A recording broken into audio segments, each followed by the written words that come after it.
How long are you going to keep me waiting? A loud male voice echoed as I approached the lobby in front of the hospital's front desk, just past the main entrance. This clinic operates on an appointment basis, sir. We already informed you that you would have to wait if you didn't have an appointment. The receptionist shot back, standing her ground. The other patients in the corridor watched the exchange with looks of annoyance on their faces. I couldn't see the man's face because he was standing with his back to me, but he was pounding on the reception counter and threatening the receptionist, shouting, "What? I'm a doctor. I don't have all day like those retired folks out there. Put me first in line." He was making a scene in front of the reception desk, effectively blocking it. I was at a loss as to what to do. Wow, what should I do? I had to pass by the angry man to present my medical card and insurance card to the receptionist, but the idea of getting close to him frightened me. There are 3 reception desks, but they were all halted, and there were several other patients holding their medical cards, like me, stranded and keeping their distance. The clinic I go to is a private one, but it's one of the largest in the city. The clinic has a reputation for having excellent doctors, especially the gastroenterology department, which draws patients from outside the city. Despite being a large clinic, the head doctor's policy is always to put the patients first. The clinic has a classy atmosphere and serene to accommodate patients who come in with various health concerns. Normally, patients can spend their time in the waiting room peacefully, and it's always very quiet. I've been going to this clinic for several months now for prenatal checkups, and this is the first time I've experienced such a commotion. My name is Judy. I'm 40 years old and 32 weeks pregnant. I'm a nurse, but I'm currently on leave because I'm expecting a baby soon. I've been divorced once and remarried my current husband 2 years ago. With a baby on the way, I don't want to take any chances. I decided to come back another day. Just as I made that decision, a receptionist called out from a distance, "I can assist you here." I breathed a sigh of relief and headed towards her. By the time I finished the reception, the man was sitting sullenly on the sofa in front of the reception. I was relieved that the commotion had subsided, but with the man sitting down, his face was clearly visible. I thought he looked vaguely familiar, and then it hit me. It was my ex-husband. Why was he here? I was shocked and frozen in place. I hadn't seen him once since we divorced 7 years ago. He looked much older than I remembered and seemed to have gained quite a lot of weight. The huskiness in his recent outburst was reminiscent of a heavy drinker, making him hard to recognize at first. But there was no doubt about it. Feeling my gaze, my ex-husband looked up.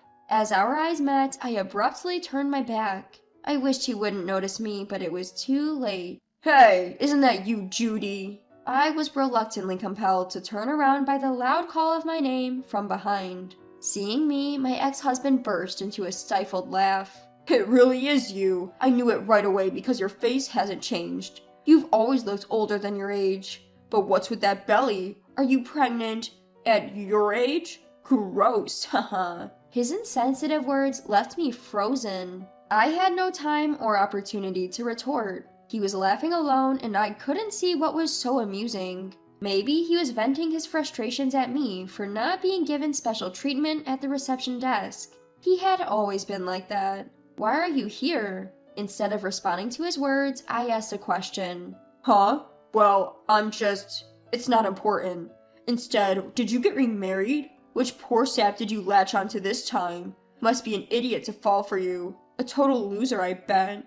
Ignoring my question, he just belittled me. "You sure are skilled at berating yourself. You are my ex-husband, so you're basically saying that you're a total loser, aren't you?" I coolly responded, and my ex-husband's face turned beet red with rage. "That's why women, as they age, lose their charm and become useless. You used to be so meek and a big crybaby." Well, I hated being that person, so I changed. I'm not the same woman anymore. I won't be your punching bag anymore. When we were married, I was always the one who bore the brunt of his irrational anger. He was the worst kind of man, emotionally abusive to me whenever something bothered him. That was my ex-husband. "Damn, sassy. Women should just shut up and follow men. Like that stupid woman at the reception desk who, even when I told her to let me go first, kept insisting that she was following protocols." Rules are rules.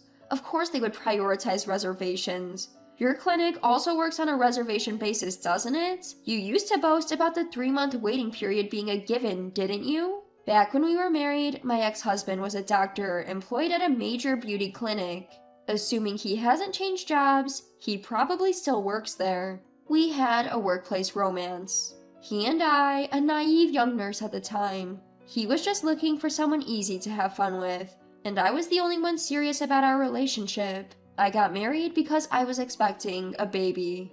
My ex-husband pressured me to get an abortion, but I firmly refused. My parents and in-laws supported me, and even though we rushed into marriage, I unfortunately had a miscarriage. My ex-husband hurled abuses at me as I broke down crying from the shock, calling our shotgun marriage a marital scam and the biggest mistake of his life. Our married life thereafter was a living hell. Eventually, our miserable marriage ended after about 2 years. We hired lawyers, divided our property, I received alimony, and we got divorced. I fell into depression, and it took me several years to recover. In my new workplace, I met my current husband. Life is unpredictable. I got married, and now I am pregnant again. My ex-husband's clinic didn't take in drop-in patients either. If I remember correctly, I asked my ex-husband with a touch of irony. It's better to let those airheaded women who use their husband's money or sugar daddy's money to get plastic surgery wait, right? They appreciate it more that way. It's a business strategy. A strategy. As he said this, he was tapping his temple with his index finger with a smug smirk on his face that I found incredibly irritating. How awful! There are people who are insecure about their complexion and pay for surgery with their own savings. You're so insensitive. This is exactly why I divorced you. At the beginning of our marriage, I was too blinded by love to see it, but I detested his condescending attitude towards his patients, and how he only saw their insecurities as his source of income. Humph, I paid you a decent amount to get rid of you. That's true. I feel so refreshed now that our ties are severed. Hey, what's the fuss about? At that moment, a group of nurses, doctors, and security personnel arrived. Doctors who hadn't bothered to emerge from the office over troubles at the reception desk or with patients, but perhaps because the argument had gone on too long, they started to appear one after the other from consultation rooms. Perhaps one of the nurses had gone to call them. I felt relieved to have more people on my side. Meeting my ex-husband, having him say unpleasant things, and the memories of those times had filled me with unease and discomfort. It's okay. Everything will be fine. Out of relief, my mouth slipped, and I made an unnecessary statement at last. Judging by what you said earlier, you're here as a patient today, not a doctor. Aren't you ashamed to be causing a scene? You used to say that you kicked out any noisy patients. I should have ended the conversation and left right away, but I suddenly remembered our initial exchange at the reception.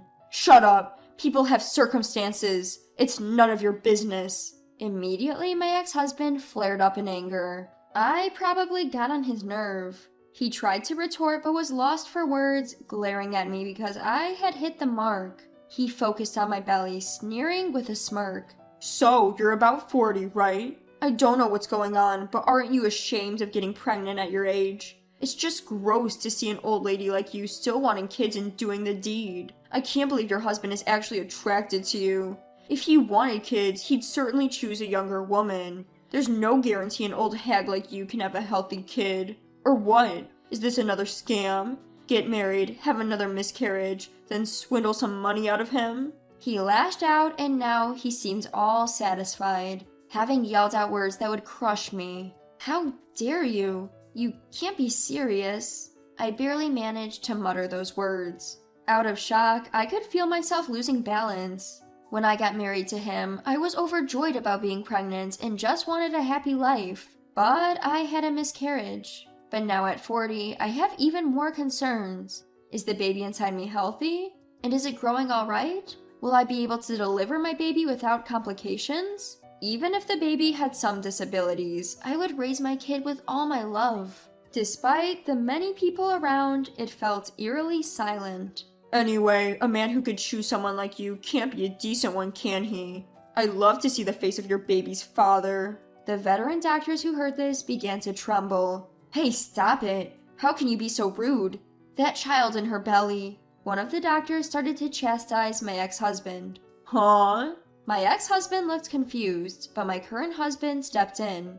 I am the father of that child in her belly, and Judy's husband. My husband in his white coat walked up next to me. He must have rushed over as he was slightly out of breath. It's all right now. I heard the harsh words he said. Don't worry. I understand that you have many concerns, but you can take a break now and leave the rest to us. I was in shock, but my husband gently comforted me. Huh? A doctor? Is your husband a doctor here? My ex-husband was shocked, looking at me and my husband. Yes, that's right. My husband is the heir of this hospital and works as a gastroenterologist. What? Your current husband is a gastroenterologist? So you're related to this hospital? Well, yes. I answered lightly. As my husband joined me, I gradually regained my composure. When my husband gave my ex-husband a stern look, he explained, "This is a private hospital run by my father. Of course, we have many physicians on duty. Our family is full of doctors. My sister is a gynecologist. She is a competent female doctor, and I can trust her with Judy. Judy is currently on leave, but she's a great nurse too." After a pause, he continued, "I heard you are a doctor too. Earlier, a nurse circulated a questionnaire for first visit symptoms. As a fellow professional, I hope you understand. Could you please leave now?" What? I've been waiting for 30 minutes. My current husband immediately snapped back. You came here without an appointment and caused all this fuss in less than 30 minutes? He couldn't help but retort. Shut up, I'm a doctor. I deserve to receive preferential treatment. At our hospital, all patients are treated equally. You are not here as a doctor, but as a patient, and we do not provide any preferential treatment. Of course, we do prioritize patients in need of immediate attention, but you seem quite healthy. Your temperature is normal too. Even though he spoke calmly, my husband did not back down. Perhaps my ex-husband was desperate to see a doctor. He started to mumble his excuses. Hold on, that's a problem. I heard this is the best cardiovascular department, and she's my ex-wife. She's used to my tone. She knows I'm joking, right, Judy? No?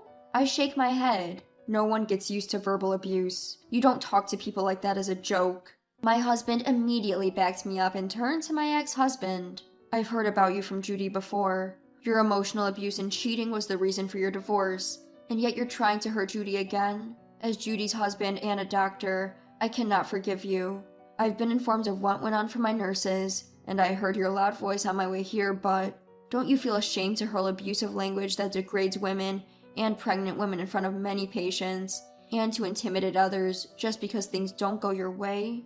In the obstetrics and gynecology waiting room at the end of the corridor, there are not only pregnant women like me who are giving birth at an advanced age, but also many people who want a baby and are receiving infertility treatment. Please go home. We have an obstetrics and gynecology department here too. It's not just about Judy. It's wrong for our other patients to have an unpleasant experience because of you. We won't examine you here. And with that, my husband asked my ex-husband to leave. Hey, are you discriminating against a patient? This isn't discrimination. You're getting turned away because of your actions. I butted into my ex-husband's words. My husband nodded. Huh? Don't joke with me. We're not joking, we're serious. Now please leave. My husband pointed to the exit. Hey Judy, talk to him for me. When my ex-husband said that to me, I replied coldly. Go home already. I told you before, we've cut our ties. After the verbal abuse I've had to endure from you, why would I want to do anything for you? You can strut around here all you want, but no one is going to listen to you. I felt a sudden sense of healing within me. Watching my pitiful ex-husband now, I started to feel glad that I cut ties with this man and divorced him.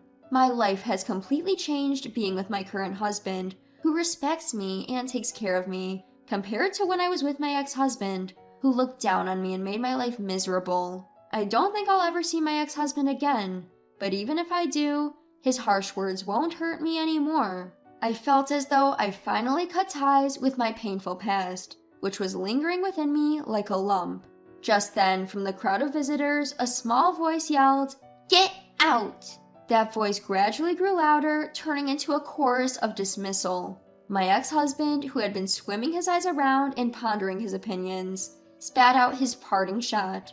"I'm never coming back to this awful clinic. I hope you guys go out of business soon," and left the scene. Not long after, it was on the news that his beauty clinic was being sued one after another for malpractices. He'd always prioritized making money, forcing expensive treatments on patients rather than catering to their needs, and this had led to trouble. He was directly named in lawsuits and found himself in quite a predicament. Adding to his misfortunes, I heard rumors that he'd been admitted to a hospice. Despite being a doctor himself, he was neglectful of his own health and disliked hospitals. He never went for regular checkups, indulged in unhealthy habits, and brushed off any discomfort or minor ailments with self-prescribed medicines. But his condition had deteriorated beyond hope.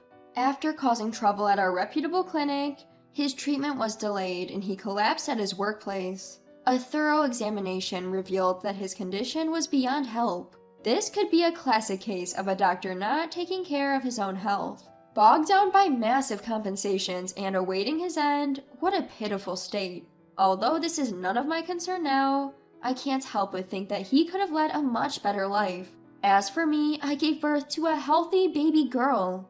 I was worried about many things before she was born, but she was a big baby, just over 8.8 pounds. She's extremely lively, sleeps well, drinks her milk well, and is adorable. I'm busy taking care of the baby, and I feel that it's a waste of time to worry about things that have ended. Babies are truly adorable. Meeting her is like a reward for all the difficulties I've been through. I plan to cherish every day from now on, living happily with my respectful husband and cute daughter.